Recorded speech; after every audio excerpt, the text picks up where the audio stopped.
मी मराठा असल्यामुळे माझा छळ केला जात असल्याचा खळबळजनक आरोप अमरावतीचे पोलीस महानिरीक्षक विठ्ठल पाटील यांनी केला आहे।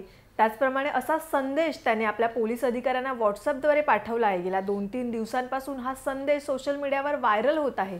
मी मराठा असल्यामुळे माझा मानसिक छळ केला जात आहे आणि या छळाला कंटाळून कदाचित मी आत्महत्या करेन, अशा प्रकारचा संदेश त्यांनी व्हॉट्सअपद्वारे आपल्या सहकाऱ्यांना फॉरवर्ड केला आहे। त्याचप्रमाणे या संदेशामध्ये त्यांनी पोलीस महासंचालक सतीश माथुर यांना देखील लक्ष केले आहे।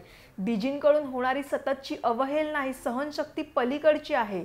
मला मोठे दडपण आणि दबाव माझ्यावर आणला जात आहे, त्यामुळे याला कंटाळून मी कदाचित आत्महत्या करेन, पण आत्महत्या करण्यापूर्वी हा संपूर्ण प्रकार माध्यमांसमोर उघड करेन, असंही त्यांनी आपल्या या व्हॉट्सअप संदेशात म्हटले आहे। नेमकं विठ्ठल जाधव यांनी आपल्या व्हॉट्सअप संदेशात काय म्हटले आहे याबद्दल विस्तृत माहिती जाणून घेण्यासाठी, त्याचप्रमाणे देशभरातील अनेक महत्त्वाच्या घडामोडींबद्दल ताज्या अपडेट जाणून घेण्यासाठी लॉग इन करा लोकसत्ता.com।